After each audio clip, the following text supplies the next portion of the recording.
Hello everyone, कैसे हैं आप लोग। होपफुली अच्छे होंगे और मैं आपको बता दूं मैं भी अच्छा हूं। तो बेटा लास्ट क्लास में हमने किया था सैलरी चैप्टर स्टार्ट और समझा था मीनिंग ऑफ सैलरी और सैलरी के कुछ इंपॉर्टेंट कंसेप्ट को। साथ ही हमने कवर किया था सेक्शन 15 और सेक्शन 17 सब सेक्शन 1 को।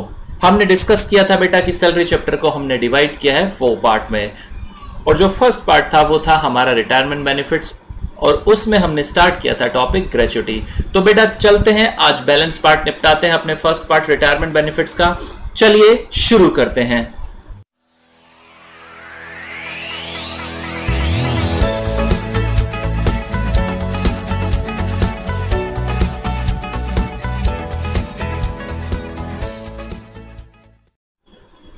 यानी हाफ मंथ सैलरी जो महीना है उसमें सिर्फ आधे महीने की सैलरी लेनी है for each completed year of services. किन सालों में जो कंप्लीट हो चुकी है, फ्रैक्शंस टू बी इग्नोर्ड, यानी जो 6 मंथ्स वाला पॉइंट था वो इसमें कवर नहीं होगा। अब बात करते हैं बेटा सैलरी की। हाफ मंथ सैलरी, सैलरी कौन सी salary? Based on last 10 months average salary immediately preceding the month of retirement और डेथ, यानी वो सैलरी बेस्ड होगी पिछले 10 महीनों की। और वो 10 महीने कहां से काउंट होंगे? वो 10 महीने उस महीने से पीछे के 10 महीने जिस महीने में एम्प्लॉय जो है रिटायर हुआ है या उसकी डेथ हुई है। यानी अगर एम्प्लॉय रिटायर हुआ है अक्टूबर के महीने में तो उससे पिछले 10 महीने देखे जाएंगे, सितंबर और पिछला साल का दिसंबर। दिसंबर से लेकर सितंबर के ये जो मंथ है वो देखे जाएंगे, उनका एवरेज किया जाएगा और वो जो सैलरी निकल के आएगी उसका भी क्या किया जाएगा? हाफ मंथ्स सैलरी, यानी उसका भी फिर 1/2 कर देंगे। अगर हम इसे लिखें तो हम कैसे लिखेंगे? हम इसे ऐसे लिख सकते हैं बेटा 1/2 into average salary into number of completed year of service, number of completed year of service, हम इसे ऐसे लिखेंगे। ठीक है बेटा। और ये जो एवरेज सैलरी आई, ये जो सैलरी है, इस सैलरी में क्या क्या इंक्लूड होगा बेटा? इस सैलरी में इंक्लूड होगा बेसिक सैलरी को इंक्लूड करिए, प्लस डीए कौन से लेंगे? जो केवल और केवल रिटायरमेंट के लिए हैं। डीए कौन से लेंगे बेटा? जो केवल और केवल रिटायरमेंट के पर्पस के लिए है। प्लस अगर कोई टर्नओवर पर कमीशन दिया हुआ है, टर्नओवर पर कोई कमीशन मिला है एम्प्लॉय को, तो वो भी इंक्लूड कर लिया जाएगा। ठीक है बेटा। तो जो कवर्ड थे ग्रेच्युटी एक्ट में उनके लिए सैलरी की डेफिनेशन अलग थी, जो कवर्ड नहीं है ग्रेच्युटी एक्ट में उनके लिए सैलरी की डेफिनेशन अलग है। ध्यान देना इस बात पर। ठीक है। आओ फटाफट से एग्जाम्पल पे, जो हमने एग्जाम्पल किया था अब उस एग्जाम्पल को कर लेते हैं एक बार। प्रोविजन फिर से पढ़ लो एक बार। 15/6/19 को रिटायर हुए, 26 साल जो है 26 साल 8 महीने उन्होंने सर्विस प्रोवाइड की है और 6 लाख अमाउंट ग्रेच्युटी की मिली है। बेसिक सैलरी है 5,000 रुपए पर मंथ, डीए मिला है 3,000 रुपए पर मंथ। 60% जो क्या है रिटायरमेंट बेनिफिट के लिए यूज होगा और कमीशन है 1% ऑफ टर्नओवर और बोनस कितना है? 12,000। अब case B, he is private sector employee and not covered by payment of gratuity act. वो एक प्राइवेट सेक्टर एम्प्लॉय हैं और पेमेंट ऑफ ग्रेच्युटी एक्ट में कवर नहीं हुए हैं। तो निकालिए कितनी अमाउंट उनकी टैक्सेबल होगी ग्रेच्युटी की। ठीक है बेटा, समझ आ गया। चलिए फटाफट से करिए। उसी में कंटिन्यू करते हैं बी पॉइंट बनाकर जो हमने स्टेटमेंट पहले बनाई थी।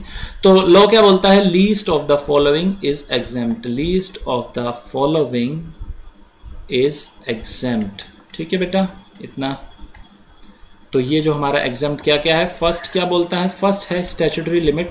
स्टैट्यूटरी लिमिट क्या है बेटा? स्टैट्यूटरी लिमिट हम इसे बोल देंगे स्टैट्यूटरी लिमिट कितनी है हमारी? स्टैट्यूटरी लिमिट, हमारी स्टैट्यूटरी लिमिट है ₹20 लाख। ये हमारी स्टैट्यूटरी लिमिट है। और बी पॉइंट और सेकंड पॉइंट क्या है बेटा? सेकंड है हमारा सर अमाउंट एक्चुअली रिसीव्ड, यानी ग्रेच्युटी की जो अमाउंट है वो एक्चुअल में कितनी रिसीव हुई। अमाउंट एक्चुअली रिसीव्ड कितनी है? एक्चुअली रिसीव्ड हमारी अमाउंट वो है सर ₹6 लाख। 6 लाख वो अमाउंट है।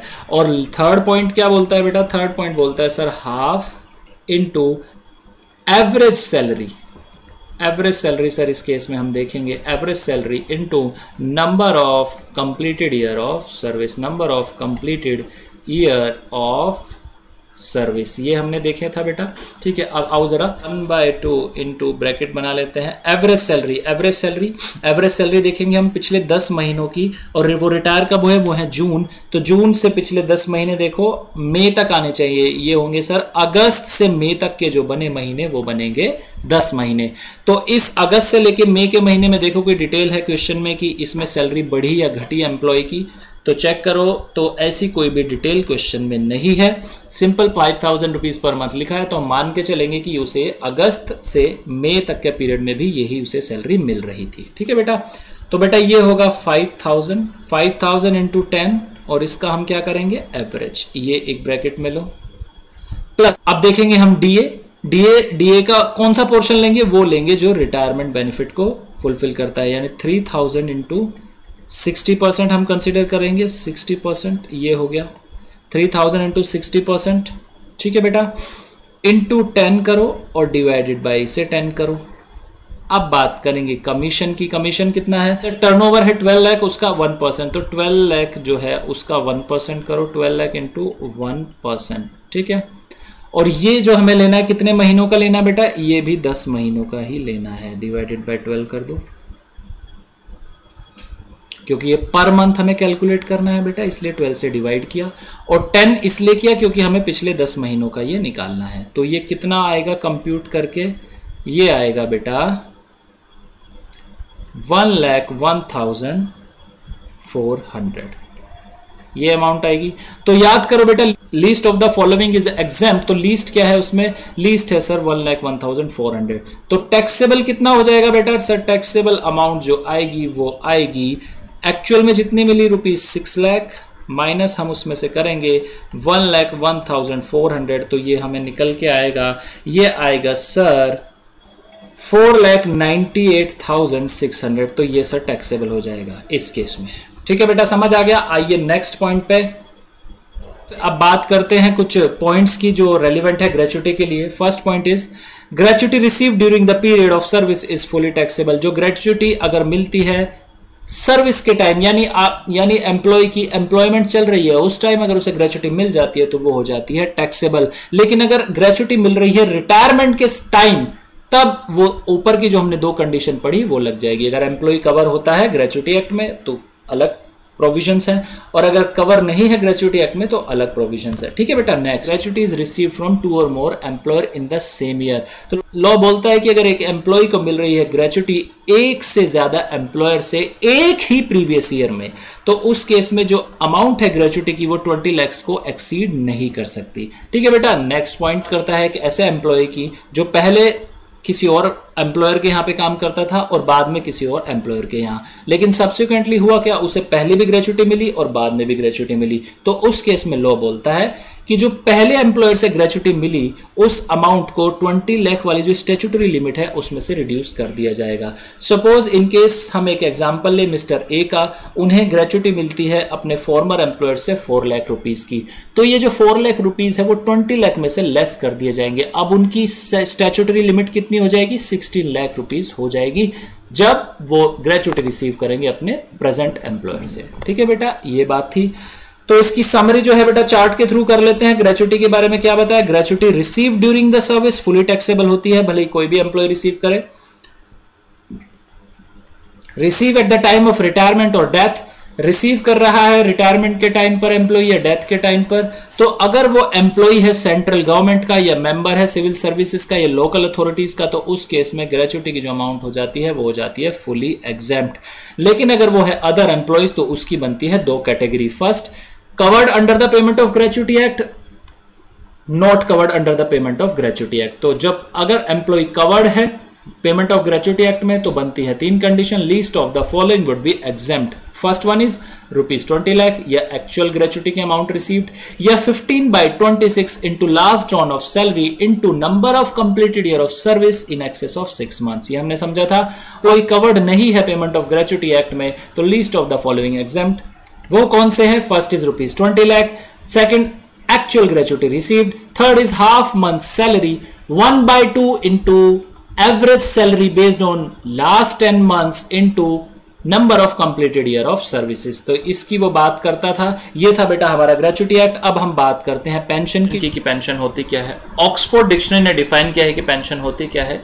पेंशन एक पीरियोडिक पेमेंट होती है जो या तो गवर्नमेंट या कंपनी या कोई एम्प्लॉयर जो है अपने एम्प्लॉय को देता है रिटायरमेंट होने के बाद, एम्प्लॉय की जब रिटायरमेंट हो जाती है तब उसे प्रोवाइड की जाती है in consideration of past services payable, यानी जो एम्प्लॉय ने सर्विसेज प्रोवाइड की थी रिटायरमेंट से पहले की, तो उन सर्विसेज के बदले में रिटायरमेंट के बाद एम्प्लॉय को मिलती है पेंशन। तो बेटा दो तरह की पेंशन होती है, एक होती है अनकमिटेड पेंशन और एक होती है कमिटेड पेंशन। अनकमिटेड क्या होता है? अनकमिटेड पेंशन बेटा सिंपली क्या होती है, जो पीरियोडिक पेमेंट्स आती है, यानी यूजुअली जो है ये मंथली पेंशन रिसीव होती रहती है, वो अनकमिटेड पेंशन होती है। दूसरी तरफ हम समझे कमिटेड पेंशन। कमिटेड पेंशन क्या है कि अगर एम्प्लॉय चाहे तो जब वो रिटायर हो रहा है अपनी पेंशन को एक लमसम अमाउंट में रिसीव कर सकता है। तो जितनी अमाउंट वो लमसम में रिसीव कर लेता है उसे बोला जाता है कमिटेड पेंशन।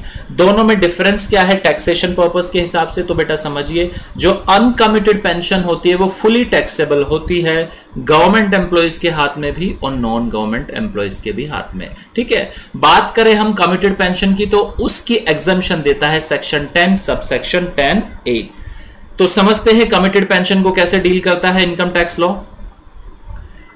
तो बेटा प्रीवियस जब हम ग्रेचुटी पढ़ रहे थे वहां पर भी हमने यही कंसेप्ट समझा था कि एम्प्लॉय को दो तरीके में डिवाइड किया था, एक थे गवर्नमेंट एम्प्लॉयज और एक थे non government employees. Government employees की कोई फर्दर कैटेगरी नहीं बनी थी और जो नॉन गवर्नमेंट एम्प्लॉयज थे उनकी दो कैटेगरीज बनी थी। फर्स्ट क्या थी?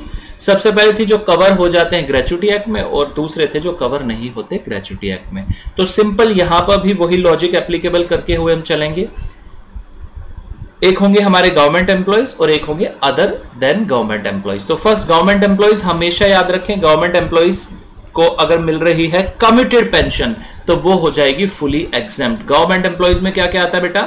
सेंट्रल गवर्नमेंट के एम्प्लॉयज हो, लोकल अथॉरिटीज के हों या स्टैट्यूटरी कॉर्पोरेशन के हों या मेंबर ऑफ सिविल सर्विसेज हो या डिफेंस सर्विसेज, तो ये जितने भी एम्प्लॉयज हैं इन्हें कमिटेड पेंशन मिल रही है, वो क्या हो जाएगी? Fully exempt. Next is other than government employees. तो बेटा उसकी है दो कैटेगरी। फर्स्ट है वो एम्प्लॉय जिन्हें ग्रेचुटी रिसीव हो रही है और सेकंड वो एम्प्लॉय जिन्हें ग्रेचुटी रिसीव नहीं हो रही। तो सिंपल एग्जाम्पशन बात करते हैं पहले एम्प्लॉय की जिसे ग्रेचुटी रिसीव हो रही है। तो बेटा जितनी भी अमाउंट उसे कमिटेड पेंशन की मिली, ध्यान देना, जितनी भी अमाउंट उसे कमिटेड पेंशन की मिली उसे डिवाइड कर दें जो कम्यूटेशन परसेंटेज है, जो कम्यूटेशन परसेंटेज है और उसका कर दे 1/3। नेक्स्ट जो बात करता है वो उन एम्प्लॉयज की बात करता है जिन्हें ग्रेचुटी रिसीव नहीं होती। तो उस केस में कितनी एग्जम्पशन मिल जाएगी बेटा? उस केस में एग्जम्पशन मिलेगी हाफ ऑफ किसका? कम्यूटेड पेंशन जो रिसीव्ड हुई divided by commutation percentage, divided by commutation percentage. इसका करते हैं बेटा एक क्वेश्चन, लेकिन उससे पहले कुछ नोट्स हैं उन्हें समझ लेते हैं। सबसे पहले जो नोट्स दिया है वो बोलता है कि जो जजेस हैं सुप्रीम कोर्ट के और हाई कोर्ट के will be entitled to exemption of the committed portion, उन्हें भी क्या होगा? एग्जम्पशन मिल जाएगी committed portion की। ठीक है बेटा। Next, any commuted pension received by an individual out of annuity plan of the LIC from a fund set up by that corporation will be exempted। यानी अगर LIC से मिल रहा है इंडिविजुअल को कम्यूटेड पेंशन तो वो भी क्या हो जाएगी? एग्जेम्प्ट हो जाएगी। ठीक है बेटा, ये दो पॉइंट्स थे, ये हमने समझ लिए। अब बात करते हैं एक बार एग्जाम्पल की, फटाफट से आते हैं क्वेश्चन नंबर 3 पर। क्वेश्चन नंबर 3 क्या बोलता है? क्वेश्चन नंबर 3 बोलता है कि मिस्टर सागर है, वो रिटायर हुए हैं 1 अक्टूबर 2019 को, receiving 5000 per month age pension, यानी 5000 रुपए पर मंथ पेंशन उन्हें मिलेगी। On 1st February 2020, he committed 60% of his pension and received 3 lakh as committed pension। 1 फरवरी 2020 को उन्होंने क्या किया? 60% जो थी उनकी पेंशन उसे कम्यूट करा लिया और कितने रिसीव किए? 3 लाख एज कमिटेड पेंशन। तो बेटा देखो एक बार 5000 रुपीज पर मंथ उन्हें मिलती थी, कब से मिलती थी? 1 अक्टूबर से उन्हें मिलनी शुरू हुई थी पेंशन। उसके बाद उन्होंने क्या किया? 60% को क्या करा लिया? कम्यूट। तो 5000 का 60% करो, कितना आएगा? 3000 आया। 3000 वाला जो ये पोर्शन है इसे इन्होंने बोल दिया कि जब तक मुझे पेंशन मिलेगी उस अमाउंट को मुझे आज ही दे दो सारा। तो इकट्ठा होके इन्हें जो अमाउंट मिली वो मिली 3 लाख। अब बची कितनी इनकी? 40% क्या बची? अनकम्यूटेड। यानी कितना होता है 40%? 5000 का 2000। ये जो 2000 पर मंथ मिलेंगे ये फुली टैक्सेबल होगा, ये ध्यान रखना। ठीक है। नेक्स्ट क्वेश्चन क्या बोलता है? You are required to compute his taxable pension assuming he is a government employee, वो गवर्नमेंट एम्प्लॉय है, he is a private sector employee receiving gratuity of 5 lakh at the time of retirement. दूसरा case बोलता है कि वो private sector के employ है और ग्रेचुटी भी रिसीव कर रहे हैं 5 लाख की रिटायरमेंट के टाइम। और तीसरा केस बोलता है कि वो एक प्राइवेट सेक्टर के एम्प्लॉय है बट ग्रेचुटी रिसीव नहीं कर रहे। तो ए पॉइंट की बात करते हैं बेटा। ए पॉइंट क्या बताता है बेटा, he is a government employee. तो याद करो बेटा, गवर्नमेंट एम्प्लॉय के केस में क्या होगा, uncommuted pension is only taxable portion, जो कम्यूटेड है वो एग्जेम्प्ट हो जाएगा। तो अनकम्यूटेड कितना है, 2000 पर मंथ हुआ। कब से मिल रहे हैं, अक्टूबर से। आओ जरा एक बार करते हैं क्वेश्चन। तो बेटा फटाफट से लिखो, statement showing computation of, statement showing computation of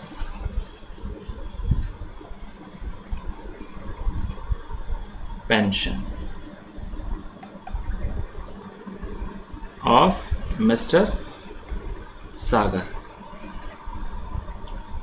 previous year देखो कौन सा है क्वेश्चन में, ये हमारा प्रीवियस ईयर कौन सा है क्वेश्चन के अकॉर्डिंग, 2019-20। और असेसमेंट ईयर कौन सा हो जाएगा बेटा, 2020-21। ठीक है, इतना समझ आ गया। चलिए नेक्स्ट फटाफट से अब लिखो पर्टिकुलर्स और अमाउंट। लेफ्ट में लिखें पर्टिकुलर्स और राइट में लिखें अमाउंट। ये हम करेंगे हमेशा जब भी क्वेश्चन सॉल्व करेंगे। तो केस ए क्या बोलता है हमारा, केस ए गवर्नमेंट एम्प्लॉय है, तो उस केस में याद करो गवर्नमेंट एम्प्लॉय के केस में सिर्फ अनकम्यूटेड पोर्शन जो होता है वो टैक्सेबल होता है। लिखो फटाफट से अनकम्यूटेड पेंशन, अनकम्यूटेड पेंशन कितनी है अनकम्यूटेड पेंशन, तो बेटा 5000 अमाउंट है। कितने दिन महीनों के लिए है ये सर 1 अक्टूबर से मिलनी शुरू हुई थी।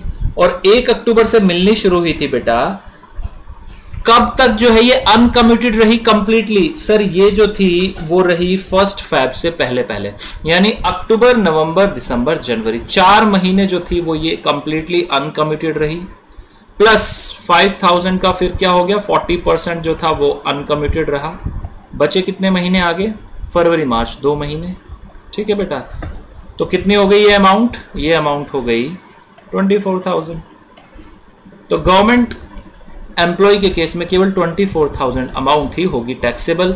और जो बात करें अगर कम्यूटेड पोर्शन की, तो कम्यूटेड पोर्शन क्या हो जाएगा गवर्नमेंट एम्प्लॉय के केस में, कम्यूटेड पेंशन क्या हो जाती है, कम्यूटेड पेंशन हो जाती है एग्जेम्प्ट।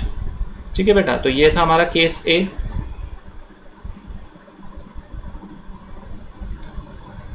बात करें केस बी की, केस बी क्या बोलता है, कौन सा एम्प्लॉय है, वो एम्प्लॉय है जिसे ग्रेचुटी भी रिसीव हो रही है और अदर देन गवर्नमेंट एम्प्लॉय है, यानी प्राइवेट सेक्टर का एम्प्लॉय है। तो उस केस में याद करो फटाफट, अनकम्यूटेड पेंशन तो फुली टैक्सेबल हो जाएगी उसके केस में भी।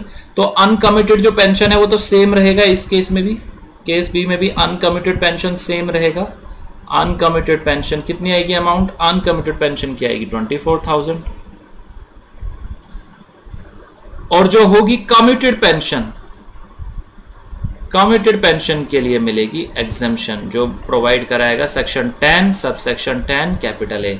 वो क्या बोलता है, 1/3 करें, किसका 1/3 करें, पहले देखिए कम्यूटेड पेंशन मिली कितनी है, कम्यूटेड पेंशन मिली कितनी है, कितनी मिली कम्यूटेड पेंशन, डिवाइडेड बाय किससे डिवाइड करना है, कम्यूटेड परसेंटेज से, कम्यूटेड परसेंटेज से, और सिंपल जितना आया वो हो जाएगा पोर्शन एग्जेम्प्ट। कौन सी अमाउंट में से, जो एक्चुअली आपको रिसीव हुई। तो 1/3 करो, कम्यूटेड पेंशन का कितनी है commuted pension, sir commuted pension जो मिली है वो 3 लाख मिली है सर, ओके 3 लाख मिली है। और कम्यूटेड परसेंटेज कितना है बेटा, 60% है। करो फटाफट से 3 लाख डिवाइडेड बाय 60%, फिर उसका निकालो 1/3,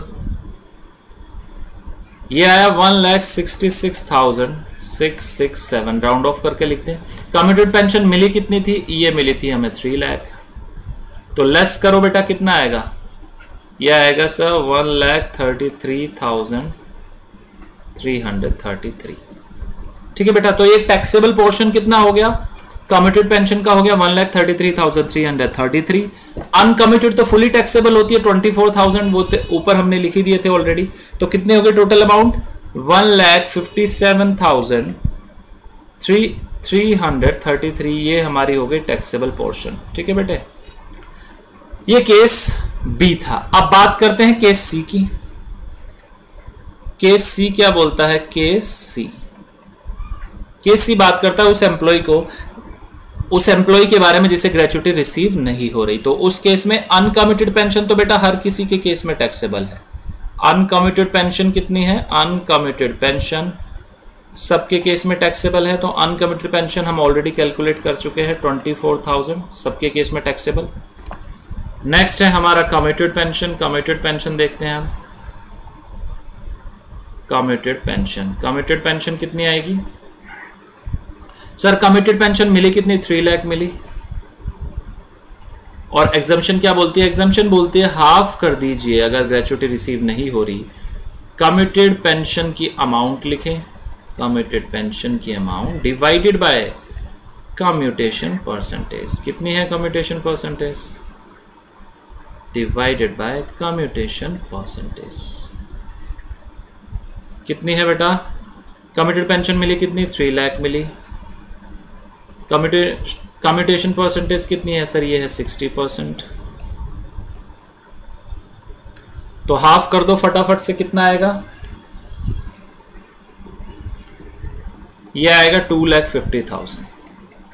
कितना पोर्शन टैक्सेबल हो गया? ये हो गया 50,000 यहां पर टैक्सेबल हो गया, और 24,000 ऊपर से आ रहा था। टोटल अमाउंट कितनी टैक्सेबल हो गई? 74,000 टैक्सेबल हो गई। ठीक है बेटा, समझ आ गया? क्लियर? तो ये थी बेटा हमारी पेंशन। एक बार इसे फटाफट से जो है हम समाप्त कर लेते हैं। तो पेंशन होती है दो तरह की, एक होती है कमिटेड, एक होती है अनकमिटेड। कमिटेड जो पेंशन होती है उसका क्या मिलता है? एग्जम्पशन उसके रिगार्डिंग मिलती है। अनकमिटेड पेंशन के रिगार्डिंग कोई भी एग्जम्पशन नहीं मिलती, वो फुली टैक्सेबल होती है, चाहे एम्प्लॉय गवर्नमेंट हो या अदर देन गवर्नमेंट हो। ठीक है बेटा। नेक्स्ट है कम्यूटेड। कम्यूटेड में क्या होता है? जो एम्प्लॉयज हैं सेंट्रल गवर्नमेंट के या लोकल अथॉरिटीज के या स्टैट्यूटरी कॉर्पोरेशन या मेंबर ऑफ सिविल सर्विसेज या डिफेंस, उनके लिए हो जाती है ये fully exempt under section 10 capital A clause आई। और अदर एम्प्लॉयज की बात करें तो अदर एम्प्लॉयज फिर फर्दर कैटेगरीज में डिवाइड होते हैं। एक वो एम्प्लॉय जिन्हें ग्रेच्युटी रिसीव होती है, एक वो एम्प्लॉय जिन्हें ग्रेच्युटी रिसीव नहीं होती। तो जिस एम्प्लॉय को मिलती है ग्रेच्युटी उसके लिए क्या हो जाती है? पेंशन 1/3 कर दी जाती है। 1/3 किसका? Committed pension divided by commutation percentage. तो जितनी अमाउंट निकल के आएगी वो हो जाएगी एग्जेम्प्ट। और वो एम्प्लॉयज जिन्हें ग्रेच्युटी रिसीव नहीं हो रही उनके केस में क्या होगा? 1/2 कर देंगे, यानी हाफ कर देंगे। किसका? कमिटेड पेंशन की amount divided by commutation percentage. जो अमाउंट निकल के आएगी उसका कर देंगे हम हाफ, तो ये हो जाएगी एग्जेम्प्ट। ठीक है बेटा, इतना समझ आ गया? चलिए, ये था हमारा पेंशन। अब नेक्स्ट हम बात करते हैं लीव सैलरी की। हाँ जी बेटा, लीव सैलरी और लीव एनकेशमेंट बेटा होता क्या है? जनरली एम्प्लॉइज को जो है लीव दी जाती है, अलाउड होती है लीव। लेकिन जब हम सैलरी की कंप्यूटेशन करते हैं उस एम्प्लॉय की जो उसे अमाउंट मिली लीव के लिए, यानी छुट्टियों के लिए जो उसे अमाउंट दी गई उसके एम्प्लॉयर के द्वारा, उस अमाउंट को भी हम सैलरी में इंक्लूड कर लेते हैं। तो इस वजह से क्या किया? इस वजह से एक नया सेक्शन लाया गया, सेक्शन 10 सबसेक्शन 10 कैपिटल AA, कि जो अमाउंट मिली है एम्प्लॉय को लीव सैलरी के तौर पर उसके रिगार्डिंग कुछ एग्जम्पशन दी जाए। ठीक है बेटा? ठीक है बेटा, चलिए फटाफट से समझते हैं क्या एग्जम्पशन दी है सेक्शन 10 सबसेक्शन 10 कैपिटल AA ने। सिंपल बेटा, यहां पर भी हमने दो कैटेगरीज बाइफरकेट की हुई हैं, एक है गवर्नमेंट एम्प्लॉय और एक है अदर देन गवर्नमेंट एम्प्लॉय। तो अगर गवर्नमेंट एम्प्लॉय है तो उस केस में लीव सैलरी हो जाती है फुली एग्जेम्प्ट फ्रॉम टैक्स, उस पर टैक्स नहीं लगता। अब बात करते हैं non government employ.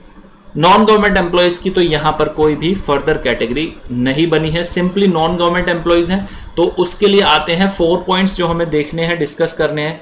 Least of the following is exempt. देखो ध्यान देना, अगर लीव सैलरी कम मिल रही है at the time of retirement, ये तभी एग्जेम्प्ट होगा।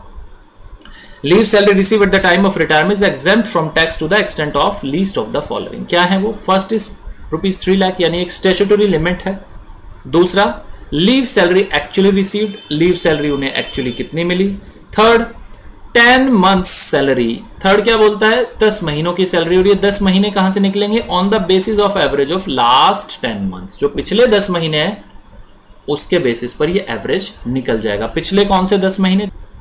तो जिस मंथ में रिटायरमेंट ली उस मंथ से पिछले 10 महीने। ठीक है बेटा। फोर्थ इज बेटा cash equivalent of leave, bracket का छोड़ दो अभी, to the credit of the employee at the time of retirement of death. Earned leave entitlement cannot exceed 30 days for every year of actual service rendered for the employee from whose service he has retired. Cash equivalent leave कब का होना चाहिए? Based on last 10 months average salary immediately preceding the date of retirement. यानी वो पिछले 10 महीनों की average salary होनी चाहिए कैश इक्विवेलेंट, जितना उस एम्प्लॉय को मिलता eight the time of retirement और डेथ। और दूसरा उन्होंने बोला कि जो अर्नड लीव है वो एक साल में 30 दिनों से ज्यादा नहीं हो सकती, या एक्चुअल अगर 30 से कम है तो वो अलाउड हो जाएगा। तो ये जो पॉइंट है बेटा, इसे एक बार समझ लेते हैं। ये मुझे पूरा यकीन है आपको समझ नहीं आया होगा। तो बेटा याद करो लीव सैलरी का कंसेप्ट है क्या। लीव सैलरी का कंसेप्ट क्या है? जो एम्प्लॉय की छुट्टियां हैं उसके लिए उसे क्या मिल रही है? अमाउंट मिल रही है, पेमेंट मिल रही है, ठीक है बेटा। और उसे हम एग्जेम्प्ट कर रहे हैं कुछ पोर्शन उन छुट्टियों का जो उसे सैलरी मिल रही है। तो देखिए फोर्थ पॉइंट में वो डिस्कस क्या करते हैं, बोलते क्या हैं कि एक ऐसा एम्प्लॉय है जिसे साल में छुट्टियां मिली 120, ध्यान देना बेटा, और उसने छुट्टियां जो थी साल में वो ली केवल 70, ठीक है। तो कितनी छुट्टी उसकी बच गई? अनअवेल्ड बोलते हैं इन्हें अगर, अनअवेल्ड लीव। अनअवेल्ड कितनी बची? अनअवेल्ड लीव बची उसकी सर 50। तो फोर्थ पॉइंट बोलता है कि इन 50 डेज के लिए उसे आप सैलरी दें। इन 50 डेज के लिए उसे आप सैलरी दें। फोर्थ पॉइंट सिंपल ये बोलता है। इसे फ्रेम करता हूं मैं। पॉइंट जो है वो क्या बोलता है? वो ये बोलता है कि एक साल में 30 दिन से ज्यादा छुट्टियां नहीं मिलनी चाहिए एम्प्लॉय को। एक साल में 30 दिन से ज्यादा एम्प्लॉय को छुट्टियां नहीं मिलनी चाहिए। तो दोनों पॉइंट को अगर मर्ज करें तो क्या कंसेप्ट निकल के आता है बेटा, समझो। फर्स्ट पॉइंट ये बोलता है कैश इक्विवेलेंट लीव। ये बोलता है कैश इक्विवेलेंट लीव, इसे हम बोल देते हैं सैलरी, ठीक है बेटा। आगे वो बोलता है on the basis of last 10 month, on the basis of last 10 month. ये वो बात करता है कि पिछले 10 महीनों के बेसिस पे। तो अगर मैं कहूं कि सैलरी कौन सी? Average salary, average salary of last 10 month. तो फर्स्ट पॉइंट तो ये हो गया बेटा। नेक्स्ट वो बात करता है कि एक एम्प्लॉय को 30 दिन से ज्यादा की एक साल में छुट्टी नहीं मिल सकती। यानी अलाउड लीव कितनी हो सकती है एक साल में? अलाउड कितनी लीव है एक साल में? है 1 ईयर में कितनी हुई? 1 ईयर में हुई 30 डेज, ठीक है बेटा। और अवेल्ड लीव वो हो जाएंगी जो उसने पूरे साल में ली, जो उसने पूरे साल में छुट्टी कर ली। 30 दिन के लिए अलाउड था और उसने ली 30 से कम ली या ज्यादा ली, वो क्या हो जाएंगी? अवेल्ड। सपोज फॉर एग्जांपल उसने एक साल में केवल 15 दिन की छुट्टियां ली, 15 डेज हम मान के चलते हैं, ठीक है बेटा। तो अब हम बात करें आगे की। एम्प्लॉय आज रिटायर हो रहा है और रिटायर हो रहा है वो 20 साल बाद, 20 ईयर्स बाद, ठीक है बेटा। हर साल वो 15 छुट्टियां लेता था, 30 छुट्टियां उसे अलाउ थी। अब अगर इसे एक इक्वेशन में फ्रेम हम करें तो क्या बोलते हैं लोग? पहला सबसे पहले हम देखेंगे एवरेज सैलरी, एवरेज सैलरी पिछले 10 महीनों की इनटू मल्टीप्लाई किससे करेंगे? Leave allowed, leave allowed minus leave availed, ठीक है बेटा। इसे आप लिख लें, जहां पर आपकी नोटबुक में ये लिखा हुआ है आप इसे लिख लें। तो लीव अलाउड कितनी थी हमारे एम्प्लॉय को? हमारे एम्प्लॉय को थी 20 × 30, यानी कितने हो गए? 600। ये लीव अलाउड थी 600 डेज की। ये डेज है बेटा, ध्यान देना, ये डेज हो गए। उन्होंने ली कितनी? उन्होंने ली है 20 सालों में 15 दिन की ली। तो टोटल कितने दिन की छुट्टियां ले ली उन्होंने? सर ये हो गया 300 डेज की छुट्टियां उन्होंने ले ली। क्लियर हो गया बेटा? यानी अब बचे कितने दिन उनके पास? अब बचे सर 300 दिन, 300 डेज बचे। समझ आ गया बेटा? कितने दिन बचे? 300 डेज। अब इन डेज को क्या करें हम? मंथ में कन्वर्ट करें। क्यों? क्योंकि ये जो सैलरी है ये तो पर मंथ है, एवरेज सैलरी क्या है? पर मंथ है, और ये आ रहा है डेज में। या तो सैलरी को पर डे कन्वर्ट कर लो या इसे डेज को क्या मंथ बना लो। आसानी जो है हमें डेज को मंथ बनाने में रहेगी, क्योंकि हम यूजुअली एक मंथ में कितने दिन मान के चलते हैं? एक मंथ में हम मान के चलते हैं 30 डेज। ठीक है बेटा, तो कितना हो गया ये 300 डिवाइडेड बाय 30 कितना आएगा, ये कितना मंथ आ जाएंगे, ये आ जाएंगे सर 10 मंथ्स। तो एवरेज सैलरी पर मंथ जितनी भी रही उसकी मल्टीप्लाई हो जाएगी उन मंथ से जो एम्प्लॉय ने छुट्टी नहीं ली। हालांकि उसे छुट्टियां लेना अलाउ था बट उसने वो छुट्टियां नहीं ली। ठीक है, तो सपोज अगर उनकी सैलरी थी एवरेज 10,000 पर मंथ और 10 महीने उनके बचे हुए थे, इंटू 10 से मल्टीप्लाई हुई, कितना आ गया 1 लाख आ गया। तो ये फोर्थ पॉइंट था बेटा कि इसमें क्या आ गया 1 लाख रुपीज अमाउंट आ गई। ठीक है बेटे, अब इसे एक एग्जाम्पल से समझते हैं, फटाफट से आ जाओ। एग्जाम्पल क्या बोलता है, एग्जाम्पल 5th नंबर का एग्जाम्पल है, फटाफट से आओ। मिस्टर गुप्ता जो है वो रिटायर हो रहे हैं 1 दिसंबर 2019 को आफ्टर 20 इयर्स 10 मंथ्स। कितने दिनों बाद रिटायर हो रहे हैं, 20 साल 10 महीने बाद। Receiving leave salary of 5 lakh, other details of his salary income are as follows. Mister Gupta ji हैं जो रिटायर हो रहे हैं 1 दिसंबर 2019 को 20 साल 10 महीने की सर्विस देने के बाद, और उन्हें लीव सैलरी जो मिल रही है वो मिल रही है 5 लाख रुपए की। ठीक है, इतना समझ आ गया। चलिए, बेसिक सैलरी है 5,000 rupees per month, basic salary उनकी 5,000 रुपए पर मंथ है, जो कि इंक्रीज हो गई थी कब से, 1 अप्रैल 2019 से 1,000 रुपए उसमें इंक्रीज हो गए थे। ठीक है, डीए कितना मिल रहा है, डीए मिल रहा है 3,000 पर मंथ। 60% जो है वो रिटायरमेंट बेनिफिट्स के लिए यूज हो जाता है। कमीशन कितना है 500 पर मंथ, बोनस कितना है 1,000 per month. Leave availed during the service, ध्यान देना बेटा, लीव अवेल्ड कितने दिनों की लीव उन्होंने ले ली, 480 डेज की उन्होंने लीव ले ली। अलाउड कितनी थी, तो बेटा याद रखना 4th पॉइंट में जो हमें अलाउडेड लीव के बारे में बताया है, उन्होंने कितना बताया कि मैक्सिमम 30 दिन की एक साल में लीव अलाउड है। अगर क्वेश्चन ने दिया हुआ है 40 डेज अलाउड है या 50 डेज है तो हम वो नहीं लेंगे। 30 डेज से अगर कम दिया हुआ है तो वो लेंगे, अदरवाइज 30 डेज से अगर ज्यादा है तो हम 30 लेंगे। अब ये मत पूछना कि सर 30 दिया हुआ है तो क्या, तो बेटा 30 लेंगे ऑब्वियसली। ठीक है, he was entitled to 30 days leave every year, question ने 30 डेज ही दे दिया है कि उन्हें 30 डेज अलाउड थे। तो फर्स्ट पॉइंट क्या है, इज गवर्नमेंट एम्प्लॉय, तो गवर्नमेंट एम्प्लॉय के केस में क्या होता है बेटा, गवर्नमेंट एम्प्लॉय के केस में क्या हो जाएगा, फुली एग्जेम्प्ट है, जैसा कि हमने पढ़ा। नेक्स्ट है he is non government employee, case B, case B की बात करते हैं कि वो नॉन गवर्नमेंट एम्प्लॉय है तो क्या होगा, तो लिखो बेटा फटाफट से, statement showing computation of income, statement showing computation of income of leave salary of mister Gupta. ये मैं नहीं लिख रहा, लेकिन आप करेंगे तो ऐसे ही करना है, हर क्वेश्चन को ध्यान देना। ठीक है बेटा, चलिए मैं केस बी से शुरू करता हूं। केस ए तो एग्जाम्प्ट हो जाएगा, उसमें भी जरूरत नहीं है आपको। केस ए क्या हो गया हमारा, एग्जाम्प्ट, फुली एग्जाम्प्ट हो जाएगी। और केस बी से हम शुरू करते हैं, करना कैसे है। तो सबसे पहले क्या बोलता है, लीव सैलरी के केस में least of the following is exempt, least of the following is exempt, ये बोला जाता है, least of the following is exempt. और कौन से कैटेगरीज हैं जिनका लिस्ट हम देखते हैं, सर हैं 4 कैटेगरीज, 4। ए क्या बोलती है, ए है sir statutory limit, statutory limit कितनी है बेटा, स्टैट्यूटरी लिमिट वो लिमिट है ₹3 लाख की। ठीक है बेटा, यहां पे लिखते हैं 3 लाख की वो लिमिट है। बी, स्टैट्यूटरी लिमिट के बाद बी क्या है हमारा, बी बोलता है amount actually received, amount actually received, जितनी हमें अमाउंट एक्चुअली रिसीव हुई, कितनी अमाउंट रिसीव हुई हमें, 5 लाख अमाउंट एक्चुअली रिसीव हुई है। थर्ड पॉइंट क्या बोलता है बेटा, थर्ड पॉइंट बोलता है 10 मंथ्स एवरेज सैलरी, पिछले 10 महीनों की एवरेज की सैलरी, 10 मंथ्स एवरेज सैलरी। और ये पिछले 10 महीने कहां से काउंट होंगे, ये उस महीने से काउंट होंगे जिस महीने में वो रिटायर हुए, उससे पिछले 10 महीने। ठीक है बेटा, कब रिटायर हुए वो, 1 दिसंबर को वो रिटायर हुए। ठीक है, तो अब हम कहां से कहां तक का पीरियड देखेंगे, 10 महीने देखो फटाफट से। दिसंबर में वो रिटायर हुए हैं, दिसंबर से पिछले 10 महीने देखो कहां बैठेंगे, ये होंगे बेटा फरवरी से नवंबर तक के महीना, फैब से नवंबर।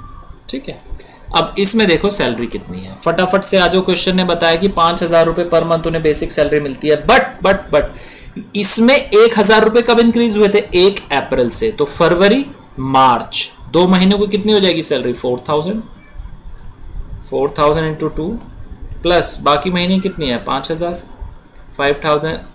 5,000 इंटू 8 डिवाइडेड बाय किससे करना है? 10 से कर देना। 8,000 और 40,000 कितने हो गए? 48,000 डिवाइडेड बाय 10, ये आ गया 4,800। 4,800 आ गया बेटा, ठीक है 4,800। अब इसमें ऐड कर दो डी, जो रिटायरमेंट पोर्शन कवर करता है। वो कितना है? 3,000 का 60%, 3,000 इंटू 60%, ये कितना हो गया बेटा? 1,800। 1,800 हो गया। 1,800 इंटू 10 डिवाइडेड बाय 10, जब भी उतना ही निकल के आएगा। 1,800 पिछले 10 महीनों का है ना, तो डिवाइडेड बाय 10, 1,800 आ गया। कितना हो गया टोटल? ये 6,600 हो गया ये पर मंथ। अब क्या बोला है? 10 months average salary. Average salary आ गई हमारी 6,600 इंटू 10, यानी क्या हो गया? 66,000 हो गई हमारी पिछले 10 महीनों की सैलरी। तो 3 पोर्शन हमने कवर कर लिए लिमिट्स के। ए भी हो गया स्टैट्यूटरी लिमिट, बी भी हो गया और सी भी हो गया। ठीक है बेटा। नेक्स्ट आ गया डी पॉइंट। डी पॉइंट किस बारे में बात करता था? वो बात करता था जो मैंने आपको लिखवाया था formula, average salary. Average salary कौन से? पिछले 10 महीनों वाली, इनटू लीव। लीव क्या? अलाउड माइनस कितनी? अवेल्ड। ये बोला था मैंने आपको, ठीक है बेटा। तो बेटा ये हो जाएगा 6,600 इंटू, आगे किससे मल्टीप्लाई करनी थी? Leave allowed. लीव अलाउड ये थी, लीव अलाउड माइनस किससे? Leave availed. Leave availed. और ये था बेटा हमारा डेज में ये कैलकुलेट होता था, तो फिर हम इसे बाद में 30 से डिवाइड कर दिया करते थे। ठीक है, तो चलिए फिगर लिखो फटाफट से। 6,600 इंटू लीव अलाउड कितनी है? लीव है सर 30 डेज, एक साल में लीव अलाउड है। कितने साल काम किया? 20 साल। तो 20 इंटू 30, ये हो गया हमारा 600 माइनस अवेल्ड कितनी है? क्वेश्चन में देखो 480 डेज दिया हुआ है, तो टोटल कितना आ गया? 120 डेज ये कैलकुलेट हो गया। ठीक है बेटा। अब देखो फटाफट से, ये तो है पर मंथ और ये है डेज में, इसे भी मंथ में कन्वर्ट करो, डिवाइडेड बाय 30 करो। तो जब हम करेंगे 6,600 इंटू 120 डिवाइडेड बाय 30, तो ये 4 आ जाएगा। 4 आ गया, यानी ये कितना आएगा कैलकुलेट होके? ये आएगा 26,400। तो क्या बोलता है section? Least of the following is exempt. तो लीस्ट क्या हुआ बेटा? चारों में देखो, सबसे पहले था हमारा 3 लाख, उसके बाद थे हमारे 5 लाख, नेक्स्ट था हमारा 66,000 और फोर्थ क्या था हमारा 26,400। तो ये लीस्ट क्या है हमारे? ये जो लीस्ट अमाउंट है वो हो जाएगी एग्जाम्प्ट। और टैक्सेबल अमाउंट कितनी हो गई बेटा? टैक्सेबल अमाउंट कितनी हो गई? टैक्सेबल अमाउंट हो जाएगी, जो हमें मिले कितने थे? हमें 5 लाख मिले थे, तो 5 लाख में से एग्जेम्प्टेड पोर्शन घटा दो 26,400, कितने बचे? 4,73,600। ये हमारा क्या हो गया? टैक्सेबल पोर्शन हो गया। ठीक है बेटा। तो ये था हमारा लीव सैलरी बेटा। लेकिन लीव सैलरी के कुछ इंपॉर्टेंट पॉइंट्स जो हैं वो एक बार डिस्कस कर लेते हैं, ये हमने नहीं किए। सबसे पहले देखते हैं, leave salary receive during the period of service is fully taxable. यानी जब सर्विस के टाइम पे लीव सैलरी मिल रही है फुली टैक्सेबल हो जाएगी। रिटायरमेंट के टाइम पे मिल रही है तो गवर्नमेंट एम्प्लॉय के लिए हो जाएगी एग्जेम्प्ट, और अदर देन गवर्नमेंट के लिए हम लगाएंगे कंडीशन उसमें। ठीक है। जहां पर लीव सैलरी एक या एक से ज्यादा एम्प्लॉयर से मिल रही है सेम ईयर में, तो aggregate amount of leave salary exempt from tax can not exceed 3 lakh. ये हमने बात जो है ऐसी ही बात ग्रेचुटी में भी की थी। Where leave salary received in any earlier year from a former employer, जहां पर एक फॉर्मर एम्प्लॉयर से मिली हुई है पहले भी लीव सैलरी, तो जो 3 लाख वाली स्टैट्यूटरी लिमिट होती थी वो रिड्यूस हो जाया करती थी, जो लीव सैलरी ऑलरेडी एम्प्लॉय को मिली हुई है। ये हमने ग्रेचुटी में भी कर लिया था। समझिए सैलरी का क्या मतलब है इस केस में। ग्रेचुटी के लिए कौन सी थी हमारी डेफिनेशन? ग्रेचुटी के लिए क्या थी? सिंपली वो पर्सन जो पेमेंट ऑफ ग्रेचुटी एक्ट में कवर नहीं होता, उस वाली सैलरी की डेफिनेशन यहां पर एप्लीकेबल हो जाएगी। बेसिक सैलरी प्लस डीए, और अगर कोई कमीशन मिल रहा है टर्नओवर के ऊपर तो वो भी आ जाएगा। ठीक है, एवरेज सैलरी जो है डिटरमाइन होगी कैसे, पिछले 10 महीनों पे ये हम ऑलरेडी डिस्कस कर चुके हैं। तो ये एक फ्लो चार्ट दिया हुआ बेटा लीव एनकेशमेंट का, इसे आप समझें। Receive during the period of service fully taxable है, received on retirement whether on superannuation और अदरवाइज। तो देखते हैं फिर दो एम्प्लॉय कौन कौन से देखते हैं। अगर गवर्नमेंट एम्प्लॉय है तो फुली एग्जाम्प्ट हो जाएगा, अदर कोई एम्प्लॉय है तो उस केस में लगती है 4 कंडीशन। पहले क्या होती है 3 लाख स्टैट्यूटरी लिमिट, दूसरी leave salary actually received, actually कितनी मिली, पिछले 10 महीनों की एवरेज सैलरी, और उसके बाद हम करते थे average salary per month into leave allowed minus leave availed, ये हम कैलकुलेट किया करते थे 4 पॉइंट में। ठीक है, चले नेक्स्ट चलते हैं बेटा। तो नेक्स्ट है बेटा हमारा retrenchment compensation, section 10 subsection 10 capital B. तो रिट्रेंचमेंट कंपनसेशन बेटा होता क्या है, सिंपली अगर कोई इंडस्ट्री जो है वो बंद हो रही है या वो क्या कर रही है, अपने जो एक्सपेंसेस हैं उन्हें कम करना चाहती है, तो सबसे पहले वो कॉस्ट कटिंग करती है। उस केस में जब कॉस्ट कटिंग करती है तो जो एम्प्लॉय हैं उनकी सैलरी है उन्हें रिड्यूस करती है।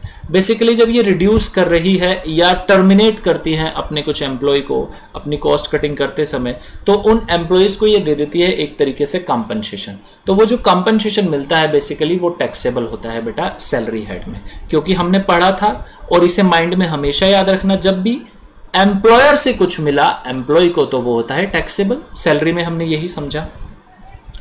तो उस केस में सेक्शन 10 सबसेक्शन 10 बी ने एक एग्जेम्पशन प्रोवाइड कराई हुई है कि जहां पर अगर एम्प्लॉय हैं उन्हें कंपनसेशन मिल रहा है रिट्रेंचमेंट वाला, तो उस केस में जो पोर्शन है वो कितना एग्जेम्प्ट हो जाएगा और कितना टैक्सेबल रह जाएगा। ठीक है बेटा, तो सबसे पहले इसमें सेक्शन क्या बताता है, तो सिंपली बेटा इसमें 3 कंडीशंस हैं जिनके हम बारे में बात करेंगे। एक चीज ध्यान करना बेटा माइंड में, सैलरी में जब हम ये पढ़ रहे हैं एग्जेम्पशन रिटायरमेंट बेनिफिट के बेनिफिट्स, तो मोस्टली सभी केसेस में जहां पर कंडीशंस अप्लाई होती है बोला जाता है कि least of the following is exempt, वहां पर 2 कंडीशंस हमेशा कॉमन मिलेगी। एक तो होगी स्टैट्यूटरी लिमिट की और दूसरी होगी amount actually received. Statutory limit है वो प्रोविजन के अकॉर्डिंग वेरी कर सकती है, बट अमाउंट एक्चुअली रिसीव्ड जो होती है वो हमेशा ये पॉइंट सेम मिलता है। ठीक है बेटा, तो फर्स्ट पॉइंट जो इस केस में वो है स्टैट्यूटरी लिमिट, और स्टैट्यूटरी लिमिट कितनी है ₹5 लाख। ठीक है बेटा, नेक्स्ट जो बात करता है वो बोलता है कि कंपनसेशन एक्चुअली अमाउंट रिसीव। तो मैं बेटा लिख देता हूं आपके लिए, सबसे पहले क्या है, सबसे पहले एक तो स्टैट्यूटरी लिमिट है, least of the following is exact की हम बात कर रहे हैं, और स्टैट्यूटरी लिमिट है। सबसे पहले हमारी स्टैट्यूटरी लिमिट कितनी है, ₹5 लाख। मैंने आपको ये बताया 5 लाख रुपीस। बात करते हैं नेक्स्ट की। नेक्स्ट हमेशा क्या होता है बेटा, actual amount received. Actual amount received ये होता है हर केस में, हमने यही समझा था। एक्चुअल अमाउंट कितना रिसीव हो रहा है हमें, इस केस में जितनी भी अमाउंट मिले कंपनसेशन रिट्रेंचमेंट कंपनसेशन की, तो वो अमाउंट आ जाएगी यहां पर। इसे मैं लिख देता हूं अमाउंट। और थर्ड पॉइंट क्या बोलता है बेटा, थर्ड पॉइंट बोलता है 15 डेज एवरेज, 15 डेज एवरेज पे into completed year of services, completed year of service in excess of 6 month. ठीक है बेटा, in excess of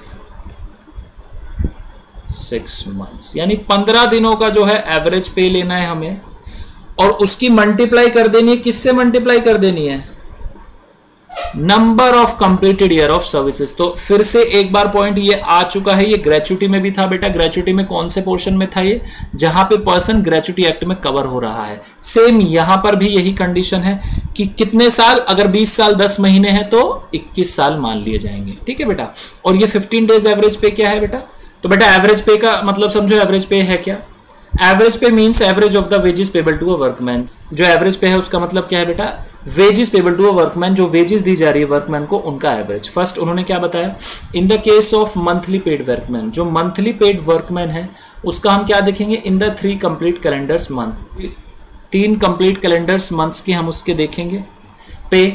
in case of weekly paid workman, जिसे वीकली पेमेंट होती है, उस केस में इन द 4 कैलेंडर वीक्स। ठीक है बेटा, next in the case of daily paid workman, जिसे डेली मिल रहा है, उस केस में क्या हम करेंगे, in the 12 working weeks, in the 12 working weeks का हम उसका देखेंगे। लेकिन समझिए अभी तो बेटा एवरेज पे का मतलब क्या समझे, जिसे मंथली पेमेंट होती है उसके 3 महीनों का हम देख लेंगे, जिसे वीकली होती है उसके 4 कैलेंडर वीक्स का हम एवरेज निकाल लेंगे, और जिसे डेली पेमेंट हो रही है उसका हम 12 वर्किंग वीक्स का जो है एवरेज निकाल लेंगे। ठीक है बेटा, इतना समझ आ गया। इनके जो 3 कैटेगरी हमें ऊपर दी गई है उसका हमें डेटा अवेलेबल नहीं है, यानी उसने काम तो किया है बट हमारे पास डेटा अवेलेबल नहीं है, तो उसमें लॉ बताता है सिंपली आप कैसे एवरेज निकालेंगे, जितने दिन उस वर्कर ने काम किया, जितने दिन उस वर्कर ने काम किया उतने दिन का आप एवरेज निकाल लीजिए। 10 दिन का काम किया तो जो 10 दिन की पेमेंट हुई है उसका एवरेज निकाल लीजिए। ठीक है बेटा, समझ आ गया। नेक्स्ट एक पॉइंट है जो मैं आपको बताना चाहता हूं कि जितनी भी हमने लिमिट अभी तक डिस्कस की है, जो 3 लिमिट्स हमने डिस्कस की है, वो एप्लीकेबल होगी उन्हीं केसेस में जहां पर जो कंपनसेशन मिल रही है वो उस स्कीम में दी जा रही है जो अप्रूव्ड बाय सेंट्रल गवर्नमेंट है। ठीक है बेटा, समझ आ गया। अगर कोई स्कीम है रिट्रेचमेंट कंपनसेशन की और वो अप्रूव कर रखी है सेंट्रल गवर्नमेंट ने, तभी वो लिमिट अप्लाई होगी, अदरवाइज लिमिट अप्लाई नहीं होगी। तो ये था बेटा हमारा retrenchment compensation section 10 subsection 10 capital B. अब बात करते हैं वॉलंटरी कंपनसेशन की, जिसे डिफाइन करता है section 10 subsection 10 capital C. Voluntary compensation होती क्या है, पहले ये समझते हैं बेटा होती क्या है। वॉलंटरी का मतलब होता है स्वेच्छा, यानी अपनी इच्छा से हमने रिटायरमेंट ले ली, तो वो होती है हमारी वॉलंटरी रिटायरमेंट। ठीक है, लेकिन जब हम वॉलंटरी रिटायरमेंट लेते हैं तो जो एम्प्लॉयर होता है वो कुछ ना कुछ जो है एक रिटायरमेंट बेनिफिट्स के तौर पर कुछ अमाउंट जो है एम्प्लॉय को दे दिया करता है। अब वो भी सैलरी में टैक्सेबल हो जाएगी, क्योंकि एम्प्लॉयर से जो भी कुछ मिला एम्प्लॉय को वो टैक्सेबल है, ये हमने पढ़ा हुआ है। ठीक है बेटा, तो उसके लिए भी एग्जम्पशन दी गई है सेक्शन 10 सबसेक्शन 10 कैपिटल सी में। क्या एग्जम्पशन दी गई है जरा बात कर लेते हैं। इसे भी मैं आपको नोट करा देता हूं, अपनी बुक में आप नोट कर लेना जो मैं ये पॉइंट लिखवाता हूं आपको।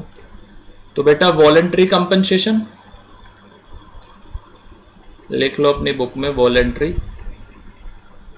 कंपनसेशन कौन से सेक्शन में, अंडर सेक्शन 10 कैपिटल सी में ये एग्जम्प्ट हो जाता है, subject to the list of the following. इसमें बेटा कंडीशन है और टोटल कंडीशन है 4, यानी मैं यहां लिख दूं least of the following is exempt, least of the following is exempt. ठीक है, ए पॉइंट क्या बोलता है, याद रखो ए पॉइंट हमेशा स्टैट्यूटरी लिमिट, लिखो फटाफट से स्टैट्यूटरी लिमिट। स्टैट्यूटरी लिमिट वो कितनी है, वो है ₹5 लाख, इस केस में भी बेटा 5 लाख ही है। ठीक है, उसके बाद है बी पॉइंट। बी पॉइंट क्या होगा, एक्चुअल अमाउंट रिसीव्ड। ये दोनों ये हमेशा कॉमन मिलते हैं दोनों, एक्चुअल अमाउंट रिसीव्ड, कितनी अमाउंट एक्चुअल रिसीव हुई, वो जितनी भी अमाउंट मिलेगी वो हो जाएगी। सी पॉइंट क्या है बेटा, सी पॉइंट है बेटा 3 मंथ्स सैलरी, 3 महीनों की सैलरी, और उसकी आप मल्टीप्लाई कर दें किससे, जितने भी साल आपने काम किया। कंप्लीटेड ईयर ऑफ सर्विस, ध्यान देना इसमें, अगर 6 महीने से ज़्यादा है तो भी हम सिर्फ उतना ही लेंगे जितना कंप्लीट हो रखा है। कंप्लीटेड ईयर ऑफ सर्विस, जो भी अमाउंट आएगी वो यहाँ पे लिख देनी है। ठीक है बेटा, नेक्स्ट डी पॉइंट क्या बोलता है, डी पॉइंट थोड़ा सा समझने वाला है। वो बोलता है लास्ट ड्रॉन सैलरी, जो सैलरी लास्ट ड्रॉ की गई थी, लास्ट ड्रॉन यानी जब रिटायर हुए उससे पिछले महीने की जो सैलरी थी, last drawn salary into remaining months of service left. किसकी बात कर रहा है, रिमेनिंग मंथ्स की, remaining months of service left, यानी जितने महीने आपके बच गए, remaining months of service left, यानी जो लास्ट ड्रॉन सैलरी है उसकी मल्टीप्लाई होनी है उन महीनों से जो बच गए सर्विस के हमारे। हम सर्विस उतनी नहीं दे पाए क्योंकि हमने वॉलंटरी रिटायरमेंट ली है, अपनी मर्जी से पहले ही रिटायर हो गए।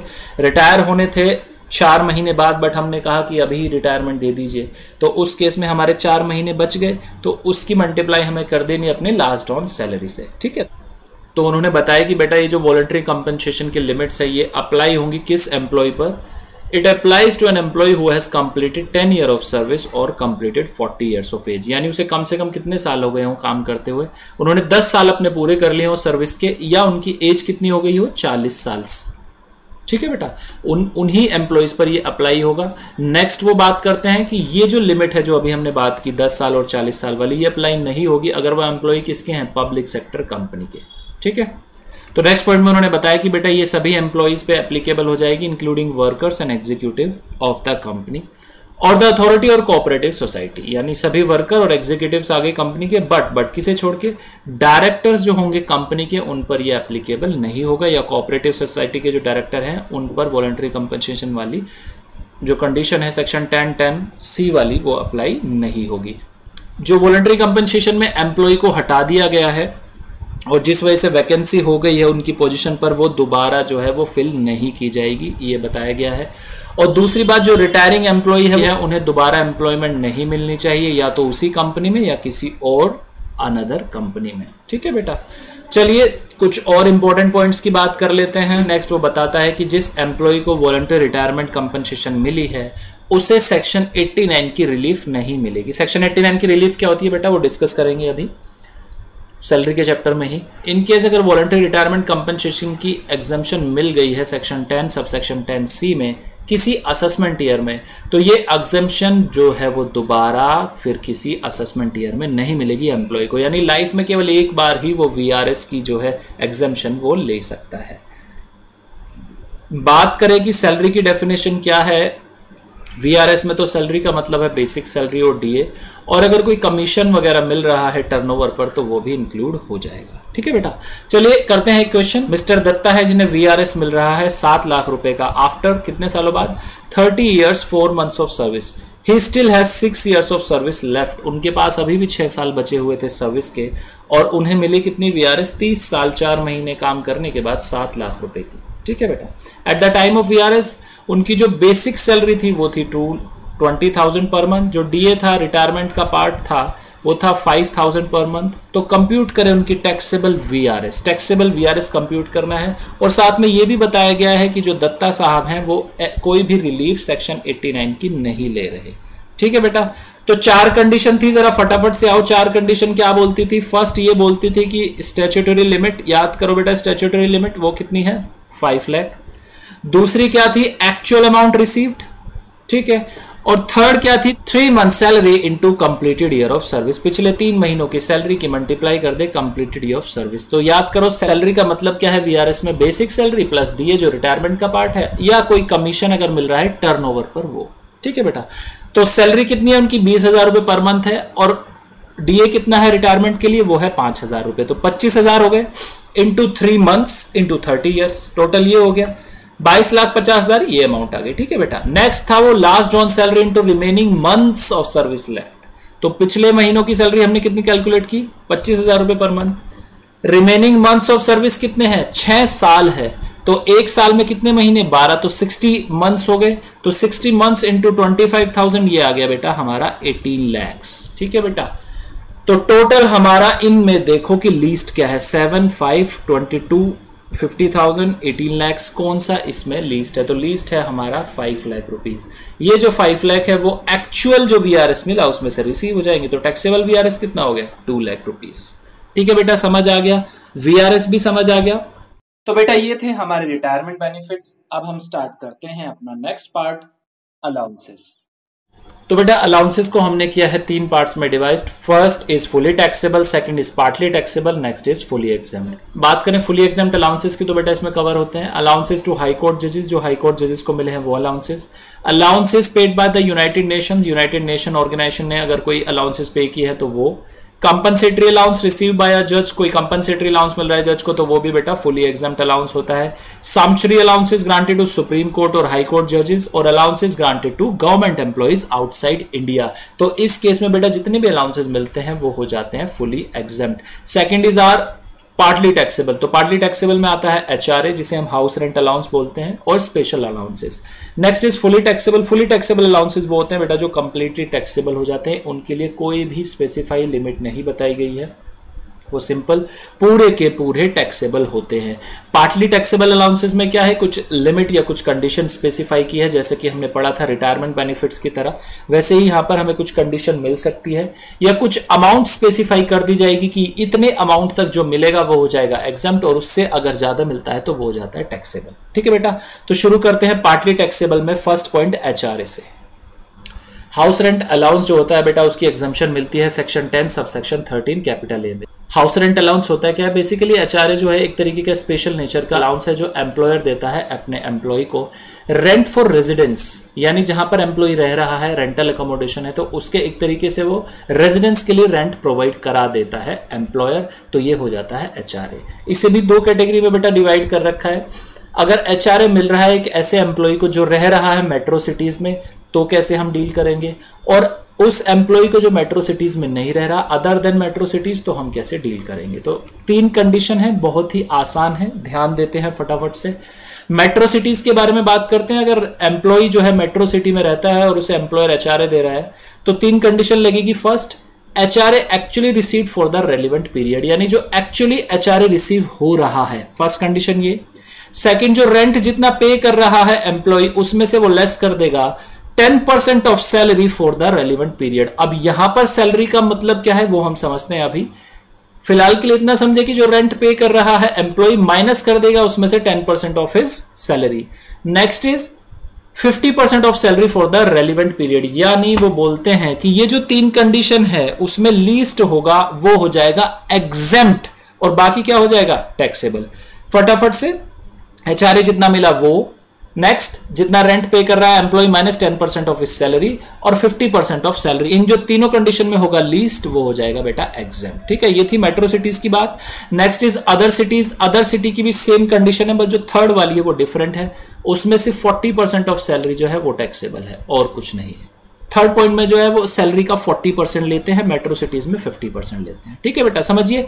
अब सैलरी की बात करते हैं कि सैलरी का मतलब क्या है। यहां पर सैलरी का मतलब होता है बेटा बेसिक सैलरी प्लस डीए, और अगर कोई कमीशन मिल रहा है टर्नओवर पर तो वो इंक्लूड हो जाएगा उसके अंदर।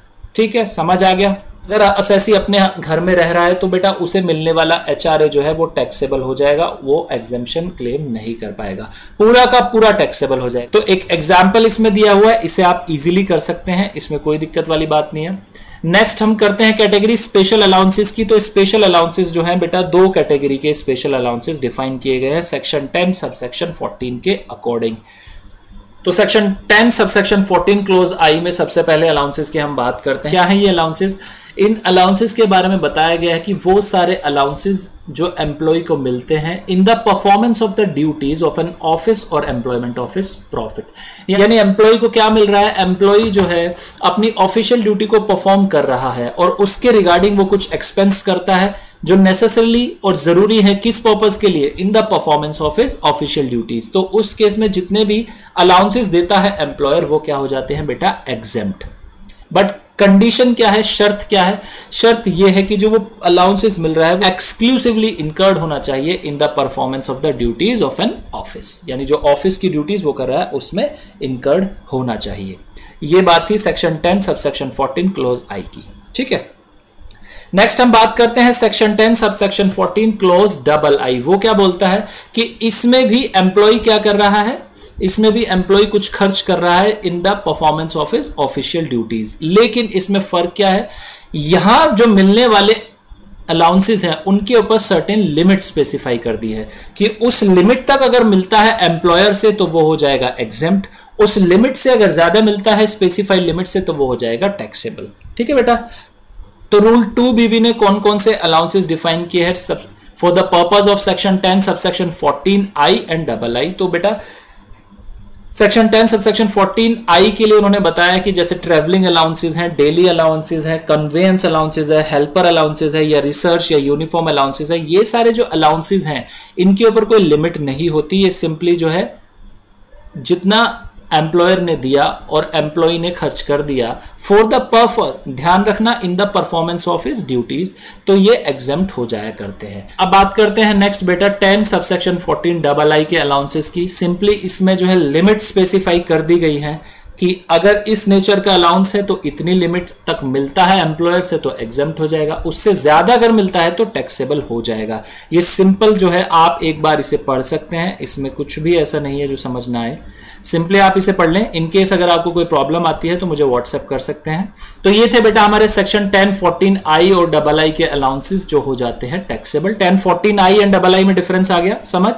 14 आई में कौन से हैं अलाउंसेस, वो अलाउंसेस जिनके ऊपर कोई लिमिट स्पेसिफाई नहीं है, और 10 14 डबल आई में क्या है, जिन अलाउंसेस के ऊपर स्पेसिफाइड लिमिट है। लिमिट में आप खर्च करेंगे तो एग्जेम्प्ट, लिमिट से ऊपर करेंगे तो टैक्सेबल हो जाएगा। ठीक है, इसका एक एग्जाम्पल कर लेते हैं।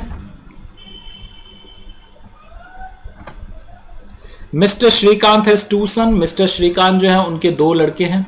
He is in the receipt of children education allowance. उन्हें चिल्ड्रन एजुकेशन अलाउंस मिलता है 150 rupees per month for his elder son and 70 rupees per month for his younger son. 150 रुपए महीना मिल रहे हैं बड़े लड़के के लिए और 70 रुपए महीना मिल रहे हैं छोटे लड़के के लिए।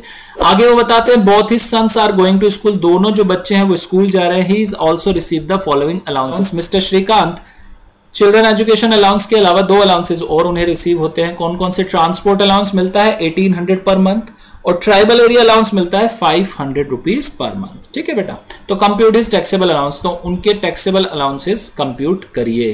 तो बात करते हैं बेटा, सबसे पहले देखते हैं एल्डर सन के लिए कितने मिलते हैं 150 और जो चिल्ड्रन एजुकेशन अलाउंस है वो एग्जाम्प्ट है बेटा 100 rupees per month per child और मैक्सिमम कितने बच्चों के लिए अलाउड है? केवल 2 चिल्ड्रन के लिए अलाउड है। ठीक है, ये देखिए मैं आपको दिखा देता हूं। हम इस अलाउंस की बात कर रहे हैं, children education allowance 100 rupees per month per child up to a maximum of 2 children. ठीक है, चलिए तो नेक्स्ट, तो यानी हमें इस केस में क्या होगा? एल्डर सन जो है उन्हें 150 मिलते हैं उसके लिए, तो 100 हो जाएंगे एग्जेम्प्ट, बाकी के क्या हो गए? टैक्सेबल। 600 रुपीज यहां पर आ गए। यंगर सन के लिए 70 मिलते हैं तो 70 के 70 पूरे एग्जेम्प्ट हो जाएंगे क्योंकि मैक्सिमम कितना है? 100 rupees. Transport allowance, transport allowance जो अलाउड है वो नॉर्मल एम्प्लॉय के लिए अलाउंस नहीं मिलता, वो मिलता है अगर कोई एम्प्लॉय है डीफ या डम्प या ऑर्थोपेडिकली हैंडीकैप है तो उस केस में 3200 पर मंथ उन्हें हो जाता है exempt. Transport allowance granted to an employee who is blind और डीफ एंड डम्प और orthopaedically handicap with disability of lower extremities to meet his expenditure for commuting between his residence and place of duty. तो transport allowance दिया जाता है तो उस case में 3200 per month exempt हो जाता है। बट इस केस में वो नॉर्मल एम्प्लॉई है मिस्टर श्रीकांत, तो इस केस में उन्हें ये पूरा का पूरा हो जाएगा टैक्सेबल।